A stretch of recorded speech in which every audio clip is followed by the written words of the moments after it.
Now, it's middle of February right now, and this year, going in through 2019, I'm looking to buy my own hunting land. I've owned land up in the past in northern Michigan, southern Michigan, and I'm in southwest Wisconsin, and I'm just getting that itch again to have that small parcel. I'll be looking for somewhere around 40 acres that I can actually hunt on, cut as much as I want, do whatever I want.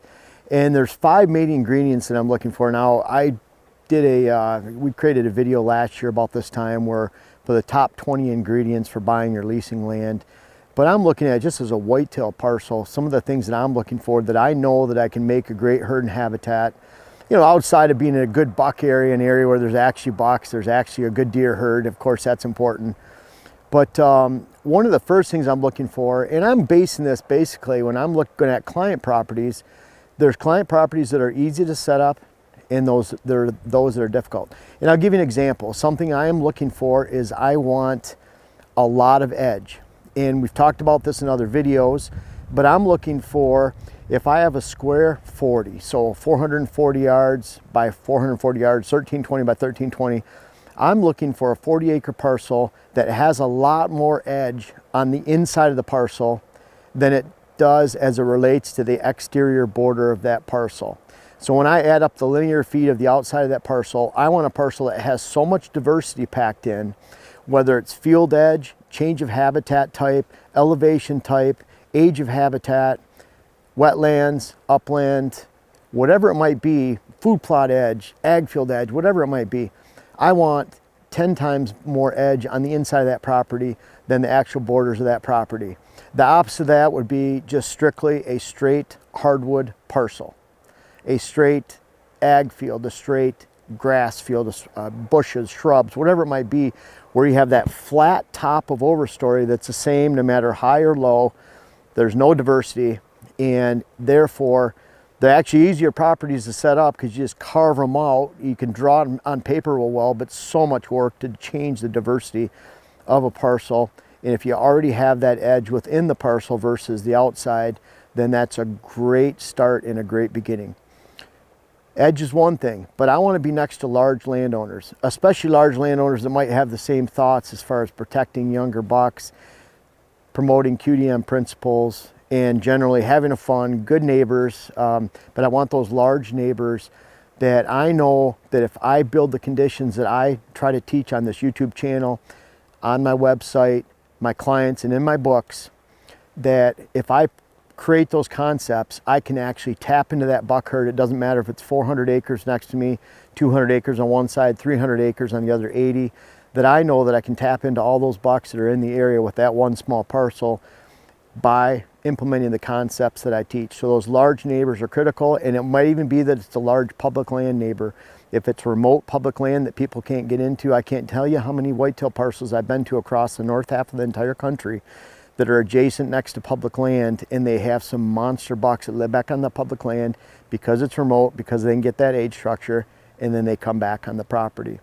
So that extreme level of diversity with edge, and then those large landowners, those are 2 major ingredients out of 5. Now, a third one I think will surprise you. You can see this river behind me, or I'm right around this river. I actually want to find a parcel that doesn't have water on it. Why? Because then I can add water where I want to define deer movement. If I have a creek going through the bottom of the property and I have a river there already, then I can't use small water hole placements to define with precision-like success where deer actually move based on water. If there's no water on the parcel, then I can actually add that water and create an outstanding hunting environment, habitat, herding environment where I'm moving deer specifically in the location that I want to.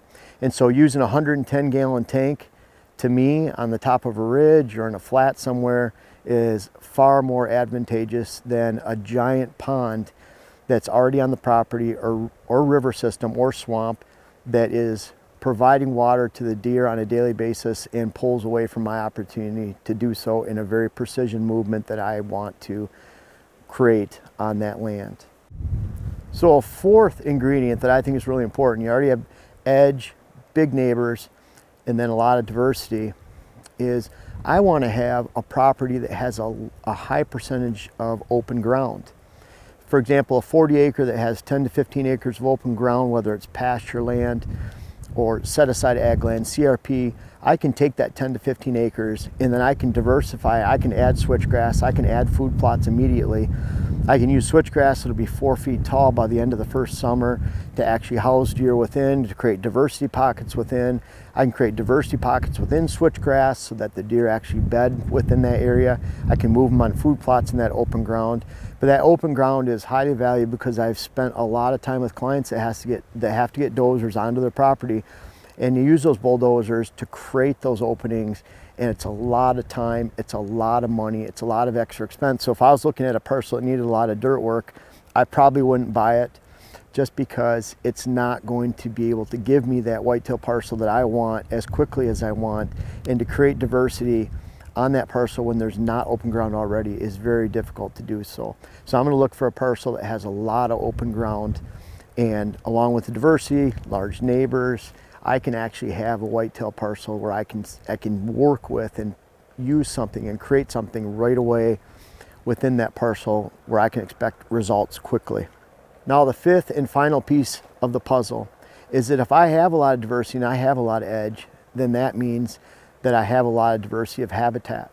If I have a lot of diversity of habitat, I have young trees, old trees, different types of habitat. What I find is the lower the value of the timber on the property, the higher the value of the wildlife habitat that's on the property. All hardwoods, oaks, hard maple, cherry, beech create a very poor parcel and very poor habitat to actually set up a great whitetail parcel. I'm looking for box elder, aspen regeneration, ash, if there's young ash left on the parcel, basswood, soft maple instead of hard maple. I really like white oak if there's a smattering of white oak on the property, but oaks are not an ingredient for a great parcel, a great whitetail parcel. So I'm looking for low timber value, diversity, open ground, big neighbors, a lot of edge, a lack of water. And when I can get those ingredients to take place on a whitetail parcel, if you have those ingredients out there, boy, count yourself lucky, because those are the ingredients that you need to have a great whitetail parcel, to include yourself with great whitetail habitat, to actually attract not only a lot of whitetails to your property, but a lot of wildlife too, because wildlife needs that diversity. It doesn't matter if you're talking rabbits, grouse, pheasants, bird, nesting birds, whatever it might be, you need that level of diversity. And when you can put those pieces together on your property and create that piece, those properties, that's what I'm looking for this year in buying a whitetail property. I can't wait to find it. I know I can find it. I already live in a great area where there's a lot of really nice, it's not only just a nice deer herd, there's a lot of bucks around here. And I can't wait to find those pieces, put them together this year, add the concepts that I teach on this channel, my books, in print, any magazine articles I've written in the past. And when we can get these pieces together, we can find a great whitetail parcel, and I hope you can find that in 2019.